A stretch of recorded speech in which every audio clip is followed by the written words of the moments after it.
and welcome to Floristry Market. My name is Greg and this is... Emma. Hello, Emma. Hello, Greg, how are you? I'm all right. We're all... We've got our jumpers on We're today, all haven't warmed we? up, aren't we? You can tell it's January, can't you? Oh, you're used to it. I've seen videos of you in the winter in your studio and... I'm a lot less when I'm in the studio, yeah. Right. What are we going to do today? So today I'm going to show you some kind of like simple basic things that you'd need to know if you wanted to create funeral tributes. Okay. So rather than making the whole design, I'm going to show you some of the prep techniques behind it so that when I'm teaching, sometimes people will come to me and they'll say, oh, I've done a little bit at home, I've watched a few videos, but this happens or that happens. So I was going to show you some of the things that you might not see on a really short video or just by looking at something, trying to work out how you do it. It's like some of those kind of like basic underlying things. Does that make sense? Yeah, so funeral tributes, obviously revolving around people dying, which it must be quite uncomfortable, but it's a big part of the florist industry, isn't it? It is. The way I think about it is I think you have to think about it's the final gift that people can give. And I like to call them farewell flowers. Okay. It's their last thing that they're giving to that person as a gift. It's probably their last public show of like, you know, goodbye. Yeah. Quite often people will come to you and say they liked this flower or that flower, so it's very personal. So you get to create that. Yeah. So I get around it that way. I really like that way of framing it. That's really nice. Yeah, and I did go to a funeral directors the other day and I said something about farewell flowers and she was like, oh, I really like that. I'm going to use that. Yeah. So yeah. That's lovely. Okay, right. Let's do it. I'm a bit worried because it looks like I might be doing something as well. I'm going to give you a quick little bit of a demonstration. Oh, right. Yes. So with the based funeral tributes, so that's when they have them, generally it's white and it looks like a carpet of flowers. Do you know what I mean? I'm sure the guys will get a picture up on the screen. Yeah. So we call that basing. Yeah. So when you have a tribute like that, that comes on all different sorts of frames and we've got a few different ones here that we can look at in a minute. And then what you normally do is the bases are generally white. They can be yellow, or you can spray the chrysanthemum any colour you like. Okay. But what normally happens is you have a white base, and then to cover up around here, you'll have like a ribbon edge. Okay. Have you seen that? Do you know what I mean? I can see one over there. Yeah. Okay. So you'll have a ribbon edge that goes around. So what we do with that is we do the ribboning, which is a bit of a process, which is it can be a bit time consuming. So different tributes are ribboned in different ways. Okay. And then the other thing we're going to talk about is putting what I call a bump on, but that is the spray. So if you have like a based tribute and then you have a little spray on there, you attach the spray. So I'm going to show you kind of how to ribbon and how to attach the spray. The ribboning looks complicated. Okay, so we're going to start with the ribboning, although in reality we'd add this first. Okay. But we're going to ribbon up first. Okay. So in a florist, everything's always about time. You're always trying to manage your time really well. So ribboning can be done days and days in advance. So sometimes you might know funeral generally the lead time is 2 to 3 weeks from kind of person passing to the funeral. So quite often people will order their tributes 2 or 3 weeks in advance.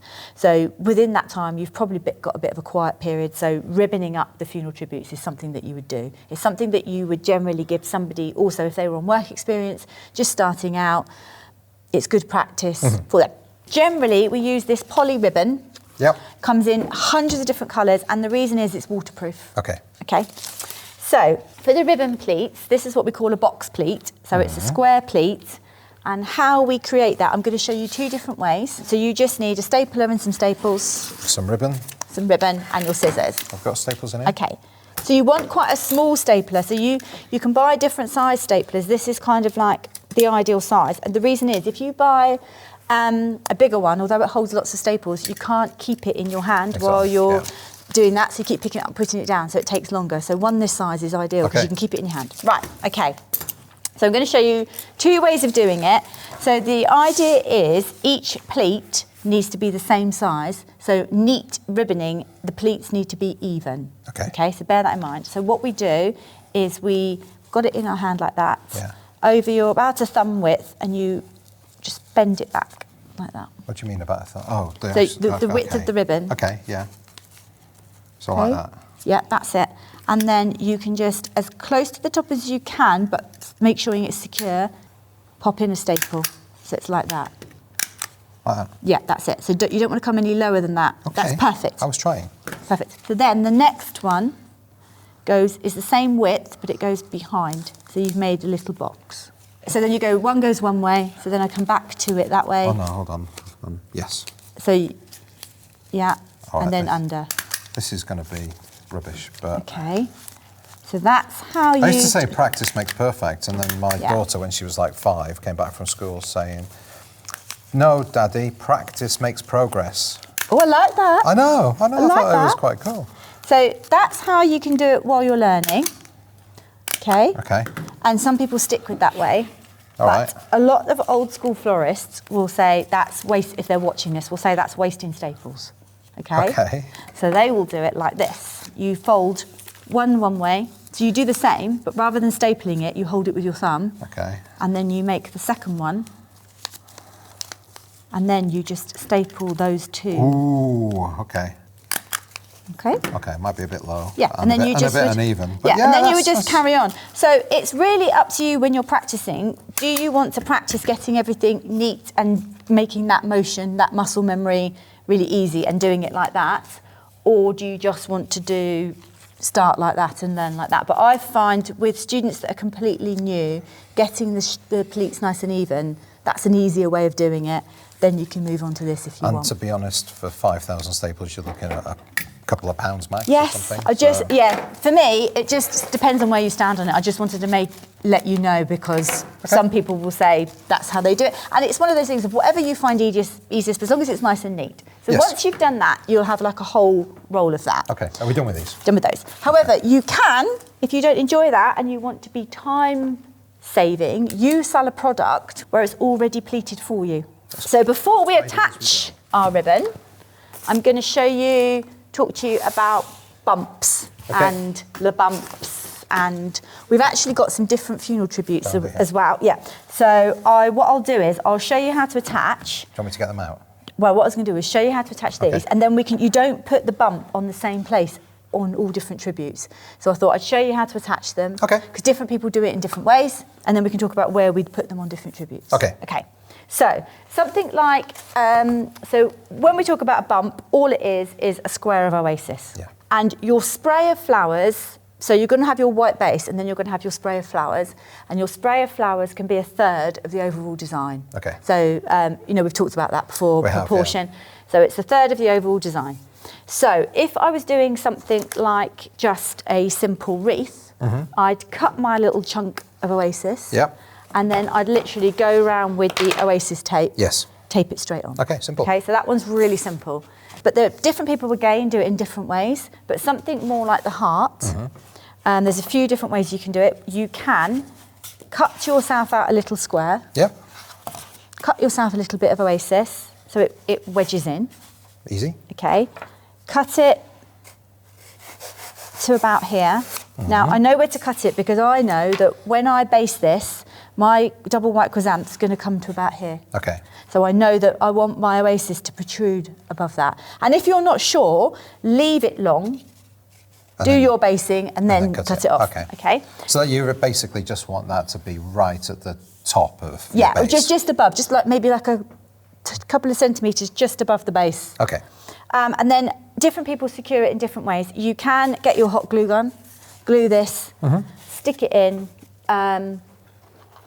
and leave it at that, be happy. Some people will glue it in, get their pins, their German pins, and then push down into it, just to go all the way around and belt and braces it. These ones you can't really tape in like those because they tend to be maybe like further into the design. So you can't, what you can't do is like wrap your tape like I see. Right over here. And again, that's a question that people have asked me. So they don't know how to attach. I guess as well the tape would be going down that and it gets in the way, so, and you can see it and it looks ugly. Some people don't bother carving out the little bit for it to sit in. I just do that because I feel like it's a bit more secure because when they get taken, so when you deliver them to the funeral directors or the driver, they tend to go on a rack. They're handled a lot. They're handled by you, they're handled by the driver, they're put onto the flower rack, they then go into the hearse, they then come out at the cemetery or the crematorium, and then they go on elsewhere. So they take a lot of movement. Yes. So I carve that out and push that in and then pin them in just to make sure it's really in there securely. Some people will just cut a piece of Oasis, glue it on the top. Next thing is, I have to confess, I picked up the wrong pins in the warehouse. So these pins have got a Diamante head on them, but you just want the ordinary pins, long pins, not short pins. So if people are, I know you're only wholesale, but if people are working from home or they've run out of the right pins and they nip to the local haberdashery or something, it must be long pins because the short dressmaking pins are too short. Are these long pins or short pins? They're long, but these are more for a corsage. They've got like a diamante on the end. Yeah, but for a funeral tribute, you just don't want it to be seen. So then what you do is, depending on the frame, so this one's got a plastic frame. These ones have got the resin frames. Yeah. Okay, so you've already got your bump on. It's really important that you put the bump on before the ribbon, because you can't, if you're doing something like taping it on, once you've got the ribbon on, you can't do it. Course, so you need to do it that way round. So then you want to go to where the edge of your frame is, so either here or on the plastic base. Yep. And then you literally, where your staples are, they sit on that edge, and then you push your pins in to pin them on. Now, some people will do every staple, which is why they like to just do one in the middle, or some people will just do a couple and push them on. Okay. I've seen some florists where they want to belt and brace it, so they'll glue it on with the glue gun, and then they'll pin them on. Right. Okay. And you go all the way around until it looks like this. That's very nice. Okay, and then once you've got that, that's when you can, and again, some people will soak it beforehand, some people soak it afterwards. I would generally soak it afterwards because I tend to prep them all beforehand. Okay. So then once that's done, all your prep's done, then you do your basing, and then you add your spray. So the spray is generally where you'll have your mixed flowers. Yeah. So you're all ready and Lovely. prepped and good to go. Now, what about these other frames you were talking about? So other frames you've got so things like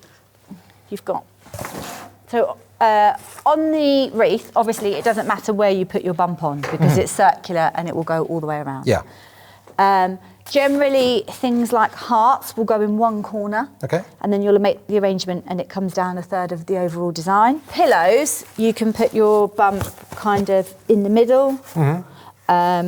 Or in the corner. So there's no rules as such? Well, there kind of is. When you look at them, each florist will do certain tributes in certain ways. So with a pillow or a cushion, you tend to have like a larger one here. You might have a smaller one here where you put your cards. Always on a heart, it's always on one side or the other. I tend to always put mine on the right. I don't know why, probably because I'm right-handed. Things like the names and the letters, depending on how many letters you've got. So something like a mum, you'd have one here, maybe one down here, sometimes a smaller one here. Okay. But you've got to be really careful because what you don't want to do is put a great big arrangement on here and then detract. It's very easy to then lose the shape of the letters. Yeah. And if somebody's having a letter, that's because they like a name, that's because they want it to be seen. So yeah, something like a mum. Normally with a name, you normally have one at the top on the first letter, one at the bottom on the other, and then maybe if it's here. Things like little teddy bears and stuff like that. Oh, look at that. Yeah, you might have something like here or on one of the paws, but the bigger frames that you've got, things like trains, motorbikes, things like that where they're specific items, you tend to not have a spray on them and you just have them as the main design. Because the train is what you want to see. Yeah. So it's always worth having a look. If you're not sure, have a look at other people's images. Yeah. The main thing to remember is that the spray is normally the thing that adds the pop of colour, and it should only be a third of the overall design, so a third of the letter. So it's a third. We always talk about third, don't we? And in proportion. So yeah, and then again, you'd attach them on depending on what you've got. Something like that one, I'd carve it out, make a hole, wedge it in. Something like that one, I'd probably glue it on and tape it or pin it. Yeah, the most important thing is to make sure that however you fix it, it's really secure, because they will get thrown away. Thank you so much for that. If any of you have got any comments, please leave them on Facebook or YouTube, or you've got your own stories, put those down. It'd be interesting to see those. Or hacks. People might have different hacks. Yeah, any hacks, anything you think can be done better. Not saying it can be done better. Different. But it's always good. It's always learning. Leave us some comments. Thank you again. Thank you, everybody, for watching. If you're enjoying the content, give us a follow subscribe on YouTube, or a follow on Instagram and TikTok and Facebook and all the rest of it. You can check Emma out as well. And stay happy, stay positive. From all of us here, see you next time. Bye. Bye.